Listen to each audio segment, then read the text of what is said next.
Thank you. Thank you, Rebecca. Good morning, everybody. This is Ranjit Kare, and I'm Director of Development at Fight for Sight. Thank you very much for joining us today for today's webinar on capacity building. We're joined today by Dr. Joe Rainger of the Rosling Institute at the University of Edinburgh, and also Sharon and Kim from our funded partners, MACS. So I'll start by just telling you a little bit about Fight for Sight, because I know that some of you are new to us and are curious. So welcome. We'll start by telling you a little bit about us as an organization, and then we'll move swiftly into some Q&A with Dr. Joe Rainger, and then move on to some questions to Sharon and Kim. So for those of you who are new to us, Fight for Sight is a sight loss organisation, and we're the largest UK's largest independent funder of not only scientific research, but also social programmes across the devolved nations as well. Our mission in life is to save sight and change lives. And we do this by funding early stage research, as you will hear from Dr. Joe Rainger, and also grant making to small grassroots organizations around the country that are community based and are changing lives. So today we've got a bit of both, and hopefully by the end you'll see how the connection between the lab and the life can be made, and the importance of collaboration, especially in areas that are very rare, very rare conditions. We'll hopefully be able to highlight how we can build systemic change for all people and anyone impacted by sight loss. So without further ado, welcome Dr. Joe Rainger. Happy to be called Joe, so I'll call you Joe from now. Let's start with some questions to Joe. Joe, can you tell us about your research area in simple terms, please? Yeah, of course. So I work on an eye disease called Coloboma. It's a developmental eye disease. And it's a rare condition where there's a gap in the base of the eye, in the retina or the iris. And it's a common cause of visual problems in the UK for children. So this gap is supposed to close during normal eye development, but it doesn't do this properly in patients with colobomas. And there's no cure. Patients are affected throughout their life. And up until now, we really don't understand why this happens. The genetics of the condition are poorly understood, and many patients and families don't discover the cause of the disorder. So my group's research is completely focused on understanding the causes of coloboma by really focusing on that event which closes the eye during embryonic development. So we're looking at the genetics and the cell behaviours which govern that closure process in the developing eye.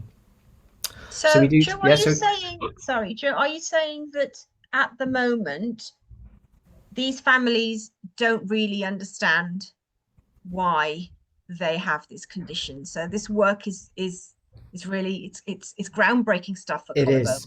It is. It's fundamental, because around 80% of the patients with coloboma will not receive a genetic diagnosis, and that's because we just don't understand the genetics behind the closure of that gap and the causation of coloboma. And we also don't understand the influence of environmental factors during pregnancy. So my work really tries to bring those two things together to really take a fine, detailed look at what those cells are doing to close that gap and what genes are involved in the behaviors of those cells.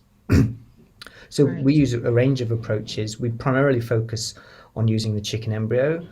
Chicken eyes are very similar to humans. This gap has to close in chickens as well, and they're a very appropriate model system that we use. And it was Fight for Sight's initial investment in me as an early career investigator award, which came here to Rosling Institute, where they're world experts on chicken biology, and really to use that opportunity to pinpoint it directly at understanding the causes of coloboma.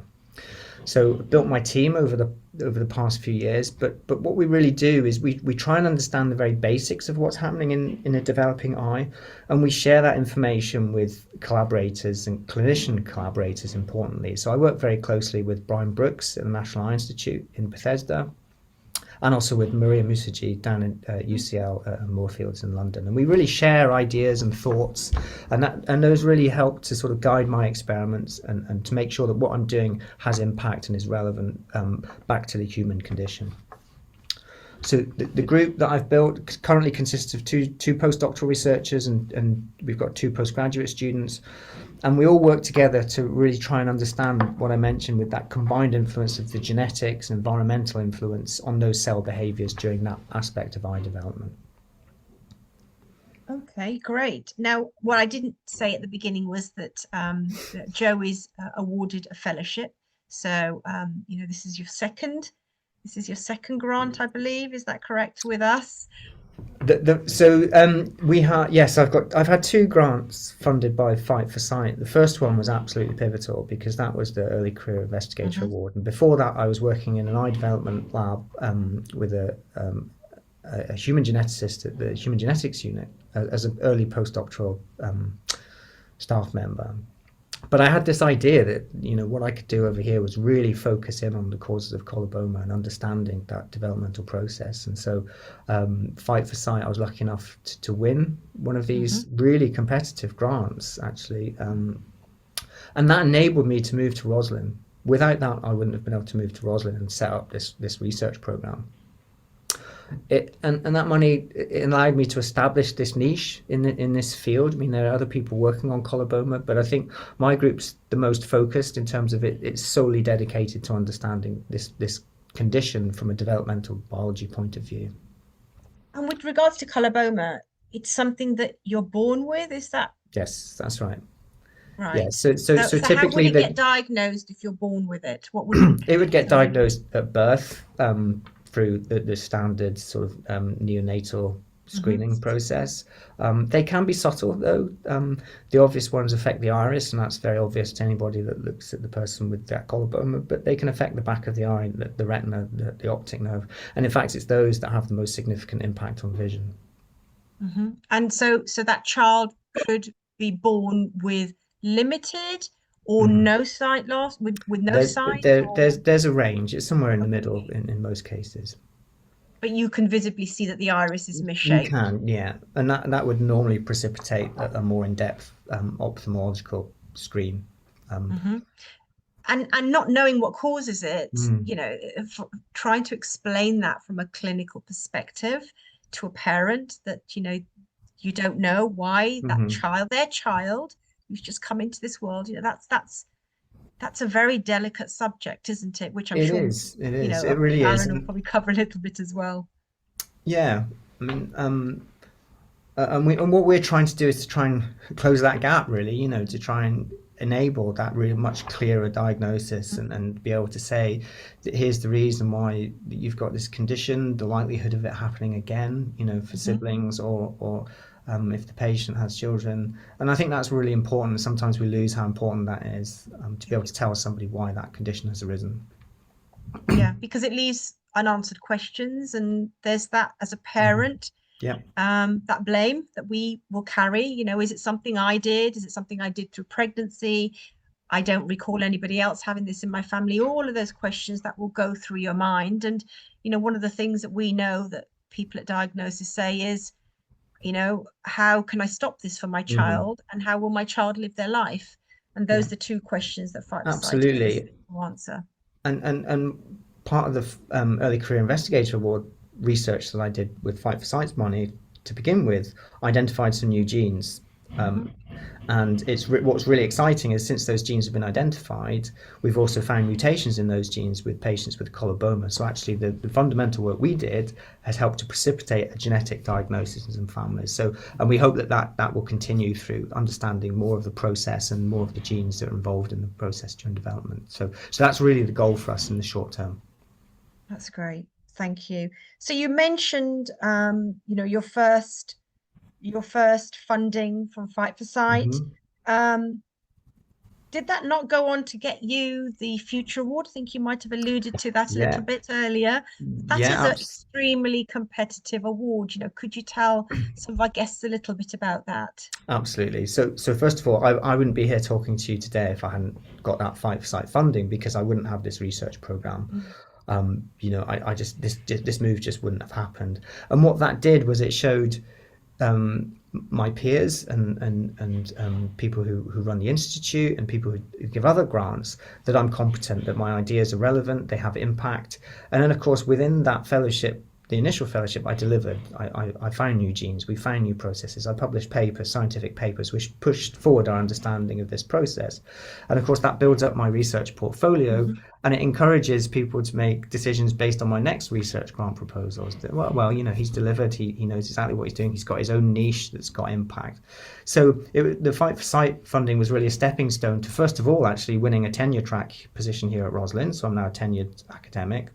And that wasn't easy because Roslin's an agritech institute, so they don't primarily fund things that are human disease focused. So to be able to convince people here and the BBSRC, one of the UK research councils, that this work is really, really important and has relevance, strategic relevance for Roslin and BBSRC, that was made much easier by the Fight for Sight funding.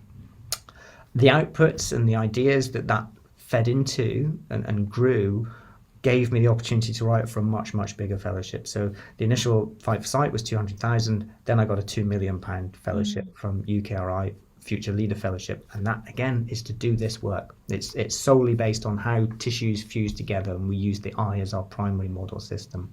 And of course, that always feeds back into understanding ocular disorders and coloboma. So, you know, as I said at the start, I wouldn't be here today with this research program if it wasn't for that initial investment, because that gave everybody the trust and the validity to the work that I was doing, which has led me to where I am now. And now I've got global collaborators all over the world who we all meet. I've set up a Coloboma network, so we've got people from all over the world that meet 3 or 4 times a year to share our research and collaborate together. So really that's building a collaborative sort of team science approach, so that we're sharing rather than doing our work in silos.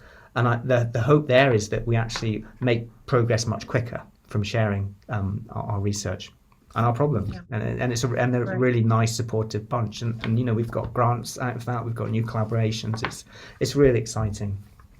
So you've talked about collaborations within the scientific sector, research sector.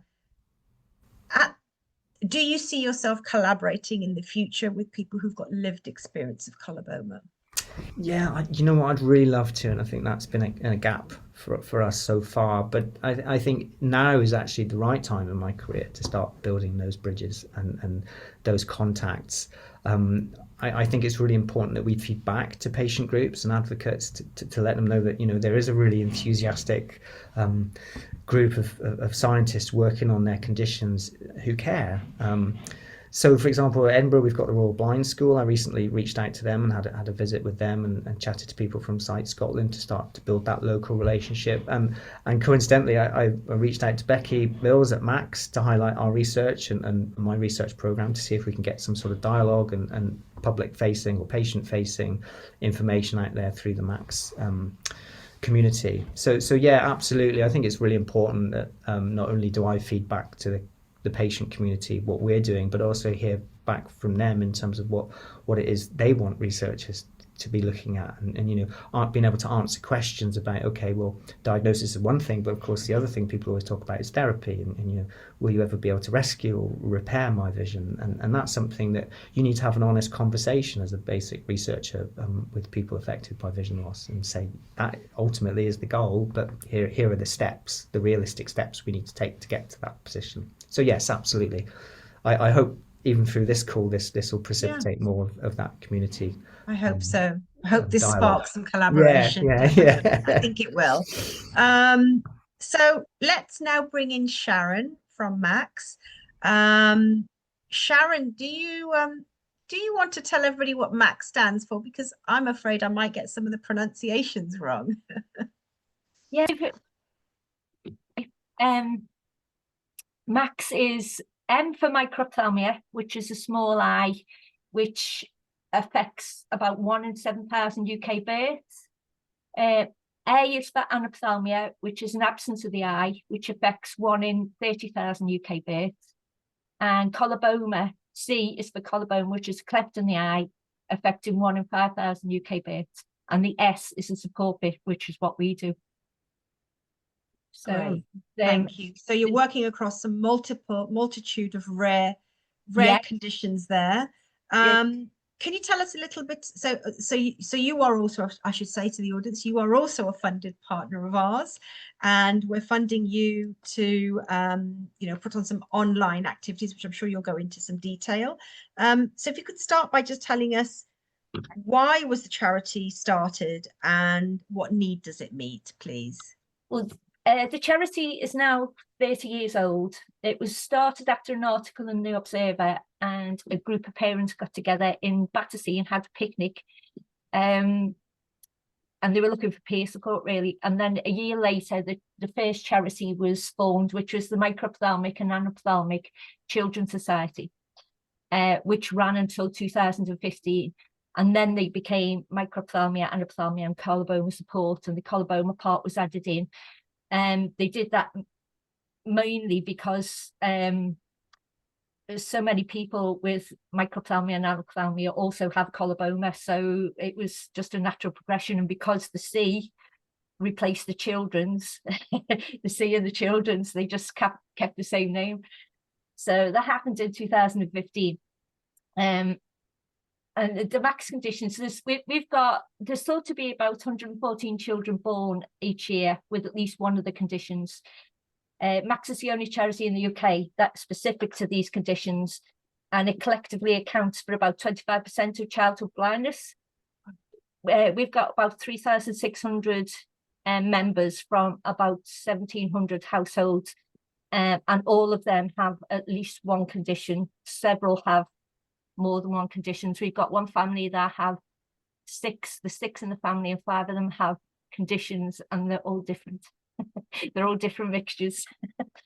So we have lots of those types of things. It's essential because MAC conditions are rare.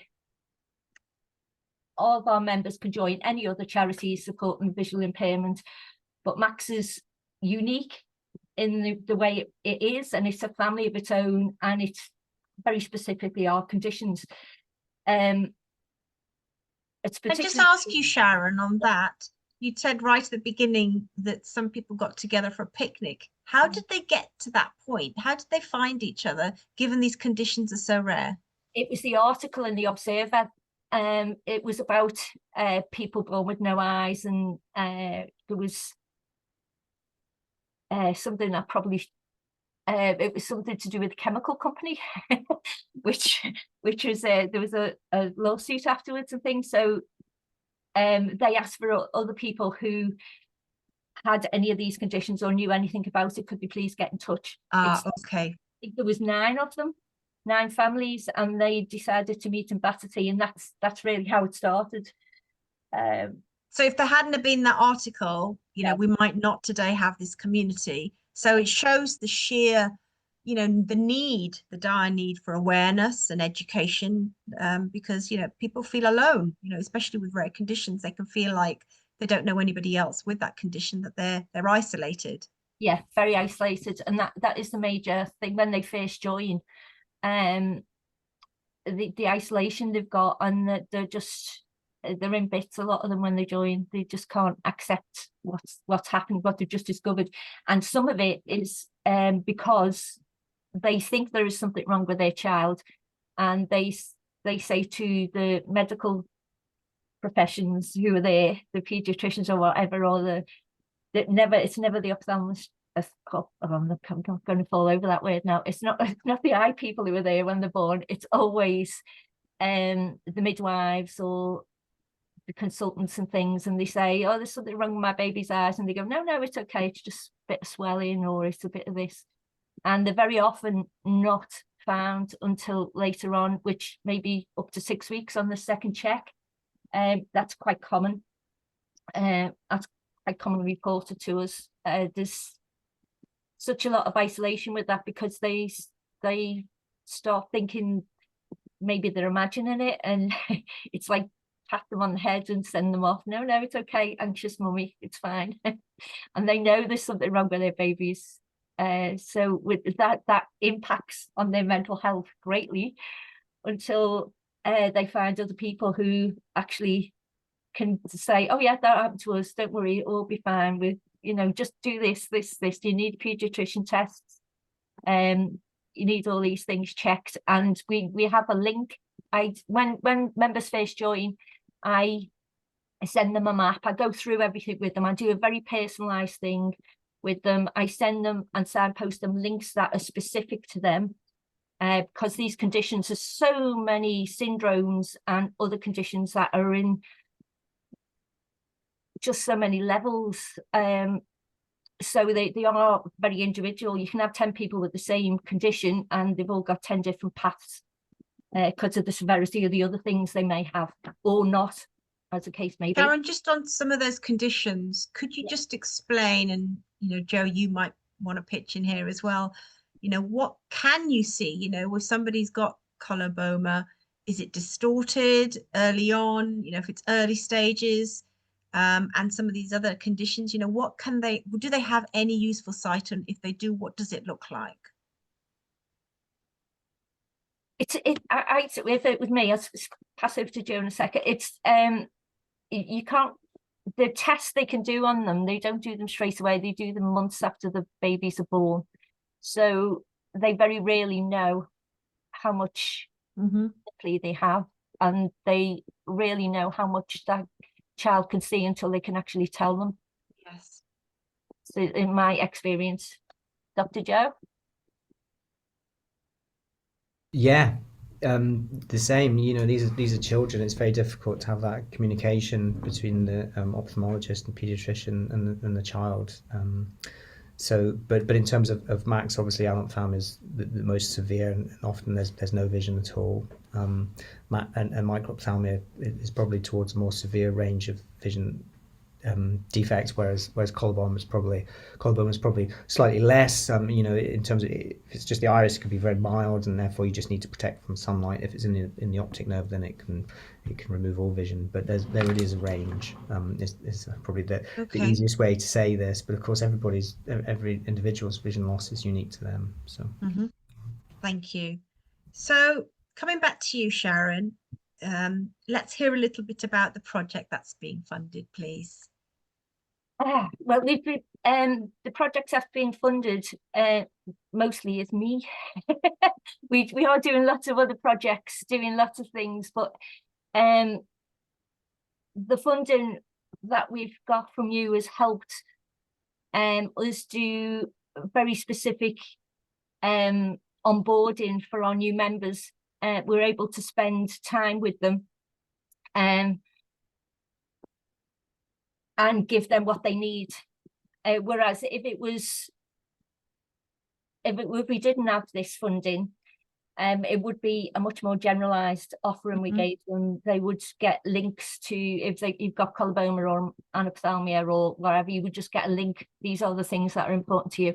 And that's really, it's helpful, but it's mostly irrelevant because those kids have other things. And sometimes the eye condition is not the biggest thing. Sometimes the eye condition is part of the thing and they don't know that they've got the other things yet. So you can often pick up other things that when I use a link, to cut a long story short, I use a link from we've lost Kim. Okay, we're still here. Yeah. From I can't know, I've lost my thread now. From Maria Musaji's sight vision. I can't think what it's called. Do you know, I do this every day and I can't think of the name of it. Anyway, there's a link I send to our new members that they can send to their clinicians, which gives them a list of things that they need to be checked for. And the pediatrician tests, which they very often don't get offered. And I send them a link to gene.vision, which is a list of things what they can take to their clinicians, and then the clinicians then more often than not will forward them for further tests. We wouldn't be able to do any of that stuff if we didn't have the funding. We've been doing lots of other things. We've been doing regional groups.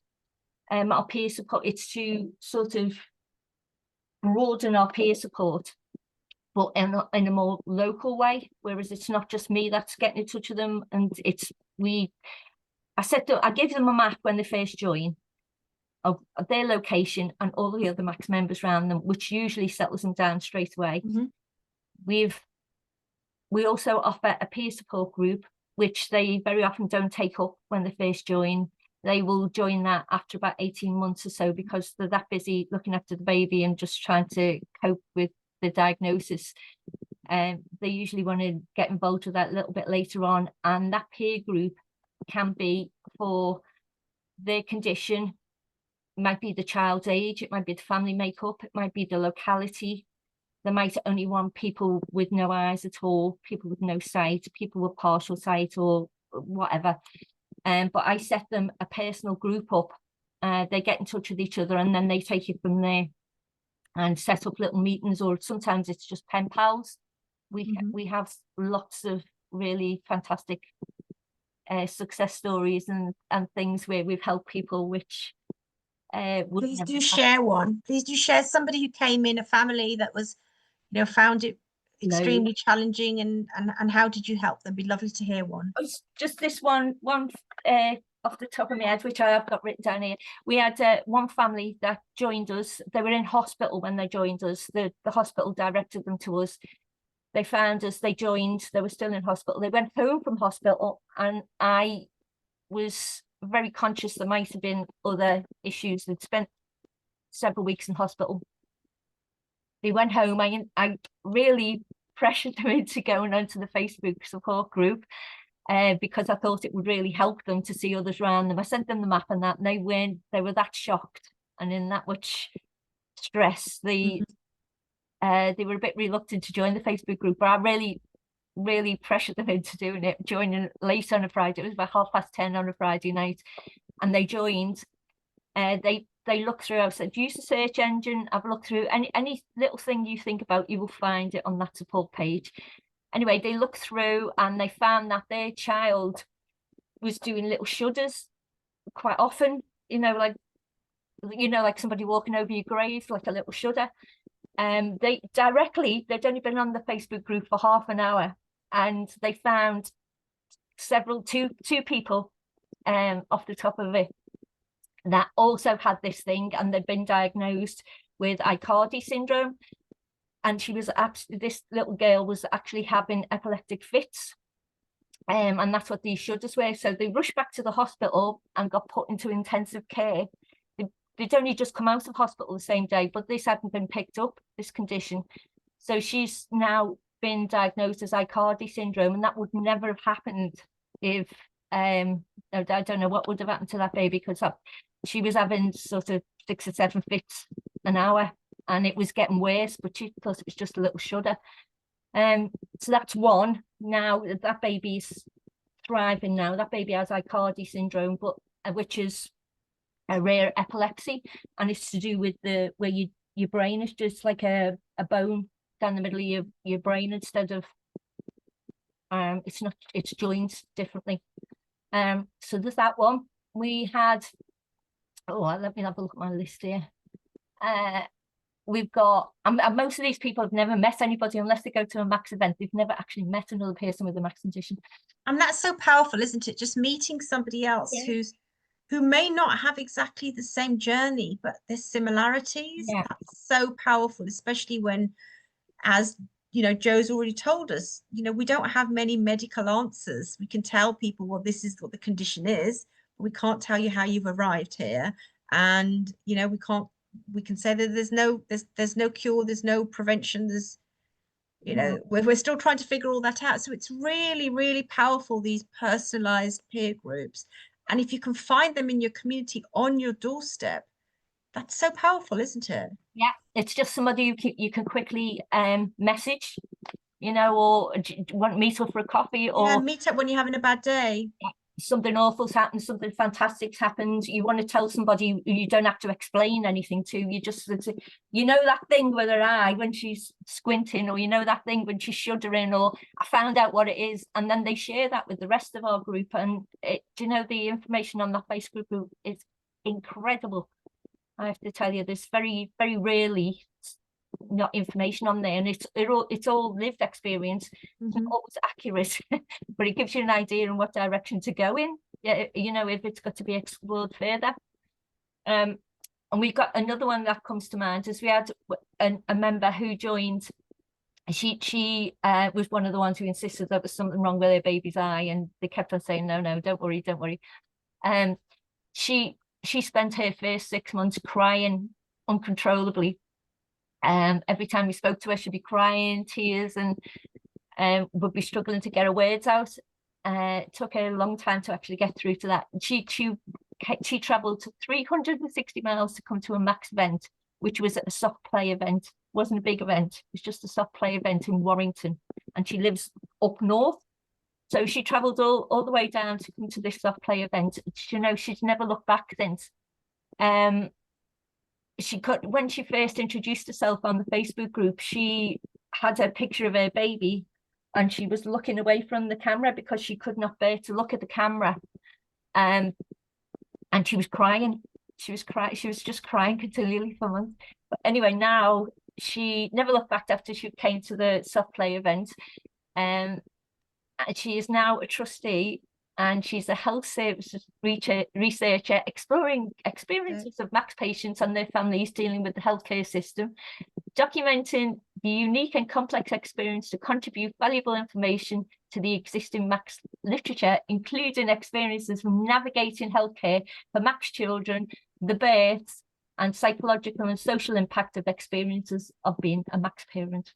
And how so the ripple effect, yes. The ripple effect of, you know, a personalized approach, holding somebody's hand through, you know, some really challenging times with a newborn, and she's helped a child, she's helped her family, and then a community, and now she's doing it professionally, which is just, you know, it just goes to show the multiplier effect of when you can, you know, when we work together on what the power of that is. And I understand, Sharon, you've got some personal experience as well of coloboma, is that correct? I'm a MACS auntie. My niece has microphthalmia and coloboma. She's now nearly 19 now.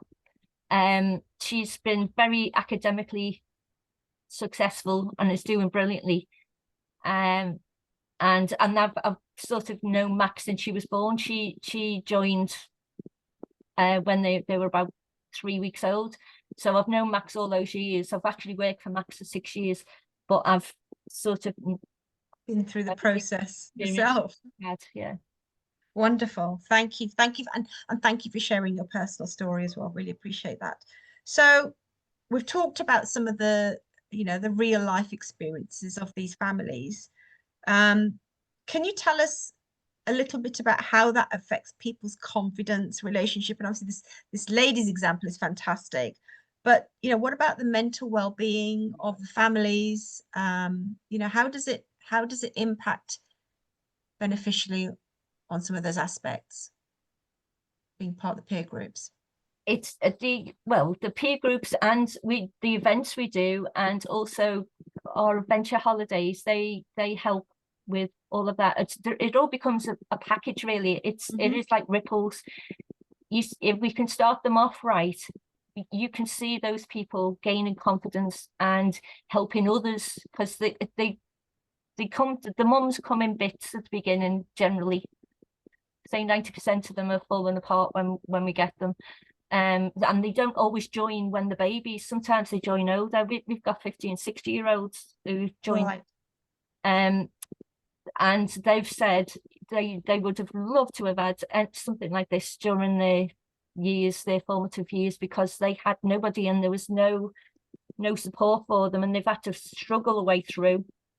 And they're really helpful when you're talking to the newer ones. Our kids, when our kids start going, we try to instill independence and experiences with the sailing and Calvert. Calvert is like a camping adventure for 4 or 5 days, and they're without the parents. Wow. And that's probably the first time a lot of them go away without their parents. And we have, yeah, mostly when they first go. We have comments coming back like, and I can't believe that they did all those things. I seen them climbing up abseiling, climbing up a mountain, going gill scrambling, going on a canoe, and we get things. The one that really sticks in my mind was, I'm going to stop cutting their food up. Which, so this poor mum has been cutting this kid's food up at every meal, and then she's seen them going gill scrambling and abseiling down the side of a cliff. And that's wonderful, because that's, again, it's about building that person's independence and their confidence, and that ripples out into all aspects of their life. It's not just about doing that when you're at home or at an outdoor pursuits event. It's about the transferable confidence into school, into their friendships, into their lives as they become young adults. Yeah, the strength, it gives them a strength and a backing to know that they're not the only ones. It's so important when they meet other people. So sometimes it's when it's the first event, you can see these kids are terrified going in. You know, when they're sort of older kids, like 10-year-olds up to teenagers, they're scared to go into an event because they think they're going to get shunned and go, look at they've got a dodgy eye or whatever. And they've had a certain amount of bullying and things at school, and they come into the event and the difference in them, it's like somebody lifted a weight off their shoulders, and they just it's a magical thing, honestly. That's great. I've got a quote in front of me that's so this was from our Thriving at 30 event from last summer, and this was the first sort of larger scale event we'd been able to hold since COVID. And the background on this family is it's a young daughter. She's around sort of 8 years old, and mum was very nervous about coming along to the event, didn't know anybody else, very much feeling that her daughter was different, very much feeling that they'd never fit into society, and in some ways trying to make the daughter fit into society. And I'd just like to read you this. So it says, the Thriving at 30 event was our first proper event, aside from the panto at Christmas, where we didn't get to have sustained conversations. So this event was fabulous. What had an impact on me was the advice given to me on the importance of learning touch typing and how my daughter can learn to play games through this. And so first thing Monday morning and today, I've had words with her QTVI and teaching assistant. Thanks so much for the empowerment. My husband enjoyed chatting to a few other people, and I think both of us would say how relaxing and how normal it felt to be there. We were understood. The staff team and helpers were understanding and communicative, and it was nice to make MACS connections finally. Honestly, I don't think any of us would have wanted to leave. My daughter showed me how mature and focused she could be, and talked non-stop to her teaching assistant at school for a solid 25 minutes, which is totally unlike her and just illustrates how comfortable she felt being around others. Thank you, MACS, for such a wonderful weekend and the feeling of finally being included. And I think that just sums up so much of what we try to do, just in that one piece of feedback. And it definitely had an impact on me when I read that last summer. Wow, that's so powerful. Thank you, Kim, for sharing that. And, you know, it goes back to that sense of connection and belonging. And it doesn't take a lot to build that, does it? You know, sometimes just having people in a room with a cup of tea, getting them to talk about their own personal experiences.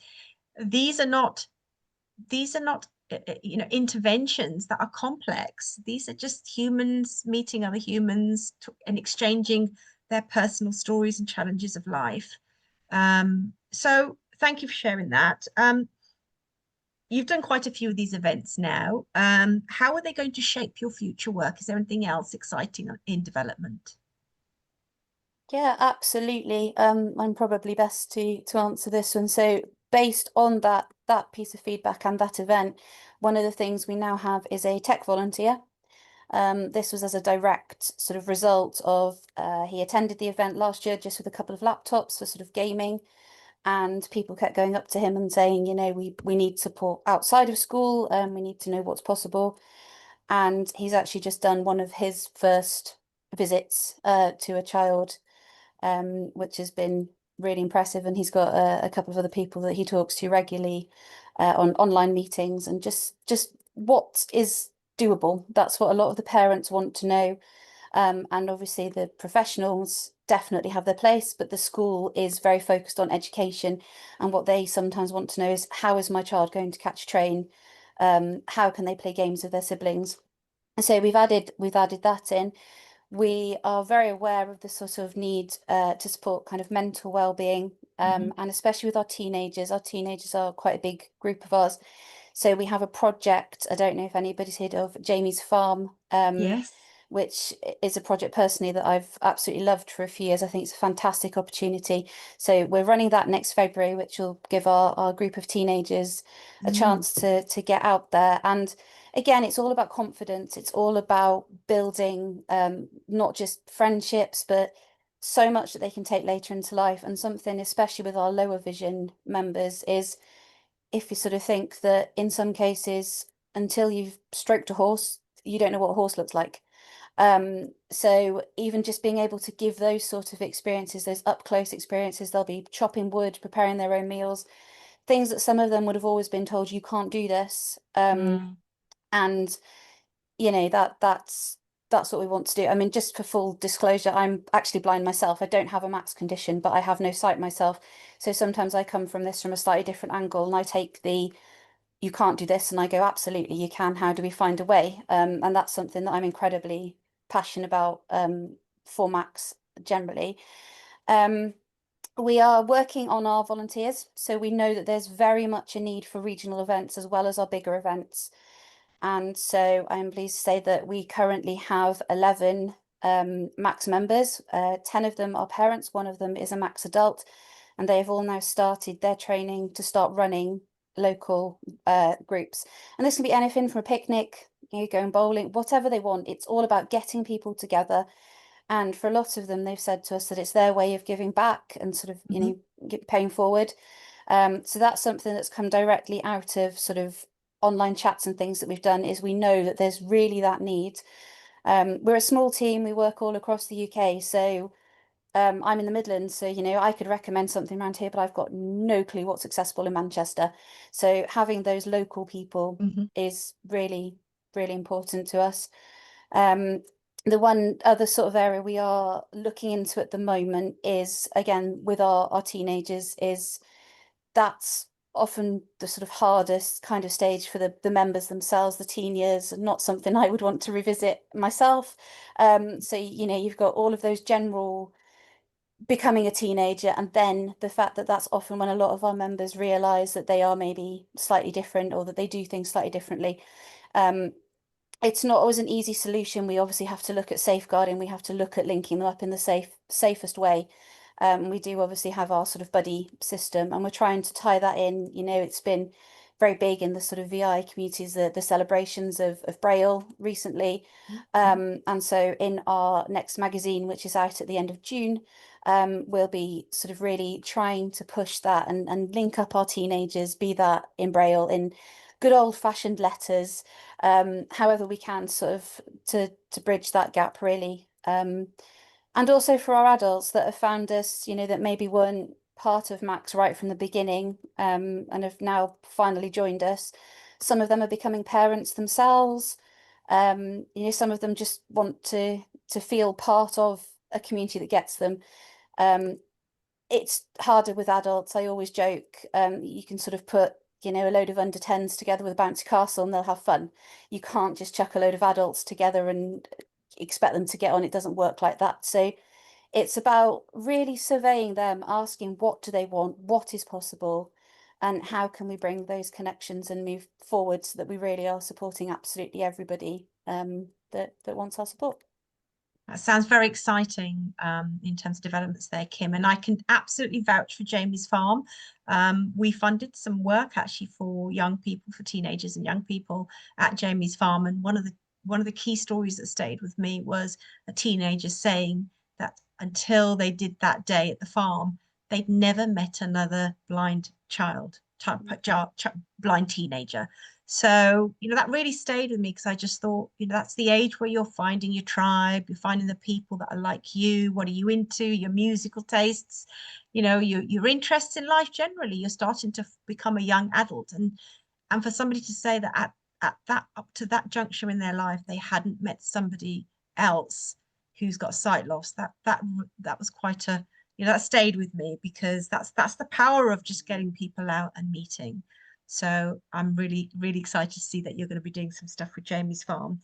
Okay, well, I asked Joe this question earlier, and I'm going to pose it to you as well. So do you see the value, and how could you potentially work with researchers like Dr. Joe Rainger in the future? What do you see as the benefit of the bigger picture of bringing the lab and lived experience together? Our members are, without exception, are always very keen to get involved with any research updates, anything they can. They're so thirsty for anything, and they collaborate with anything that we put on the that we put on for them to collaborate with. We get requests for questionnaires and things, and they want payback and they want answers. So they're always keen to get involved with things. And great. Yeah. And again, a lot of our supporters, a lot of our family funds and committees are set up by families who have got sight loss in their families. And I'd say 8 out of 10 times they know more about those conditions than any of us do. And they consider the condition, they see it through a very different lens because they're living with it every day. Whereas, for Joe, from a research lab setting, you get to see it from one perspective, and bringing that patient and public involvement and engagement into that work is really powerful. So I'm really excited to see how we could potentially work together and potentially do that for future sessions. Great.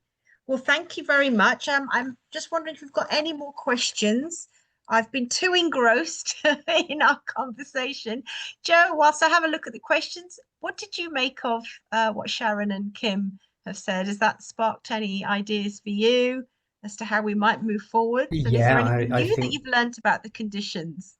It's been amazing, actually. I spend my life at the lab bench, trying to understand cells and genes and things, and to really hear, lived experiences of people is really humbling and also really exciting. I think, the advances that we're making, both sort of in terms of human connections, but also, your story about the Aicardi syndrome, Sharon, there's definitely things that us as basic researchers can do to understand more about what genes do in broader syndromes, not just those that affect the eye, and therefore, early intervention. That story really brings home how important understanding the disease spectrum and the genes that are involved, what they do in other parts of the body, and that's something that's always on our mind. But yeah, I think this has been really helpful for me to see the activities and real life experiences of MACS, and I think there's great opportunity for us to work together. Thank you, Joe. I've got a question here for you too, Joe, whilst you're on. Yeah. What does the future look like for Coloboma research? Are there any exciting developmental milestones coming up? Yes. $1 million question, these are really good questions. So the future is most definitely mapping specific genes being switched on and off in those cells that close that gap. And we're so close. We've got a list of all the genes, and now we're just going through the process of trying to, work out which ones are on and off and what they're doing. The other aspect of it is that the cells have to do quite a lot of different specialist tasks to close that gap. And my group's really broken those tasks down into their sort of constituent units, if you like. And I think that's the real breakthrough that we've made. And then we now have much better understanding of what the genes do in which role. Some do one, some don't do something else. And that's really important. The future is really taking a much deeper dive into this. So we're very good at collecting gene information about when they're switched on and off and what cells and tissues, but really it's about understanding the balance of those genes, because as has been explained earlier, for some patients you get different penetrance, we call it. One sibling might have a coloboma, the other sibling might have an anophthalmia. It might be in one eye, it might be in both, and really to understand why that's happening is really important. And we're taking a fresh look at that, looking at environmental influences. So I've got a grant with Maria Musiji in London to think about how vitamin deficiency or alcohol exposure, things like that, might affect or tip the balance of gene activities. And I think that's the future, trying to understand why we see this range of phenotypes, even if they've got the same gene defect. Thank you, Joe. And again, like you said, it's almost ticking everything off, isn't it? It's a process. Yeah, with it genetics of systematically going through everything. And we've seen this with so many conditions. And if I could just add as well, the PhD funding that we've just got from Fight for Sight is actually to look at individual cells, like asking what genes are active in those individual cells. And that's really important because up until now we've had to sort of average, tens of thousands of cells and make assumptions.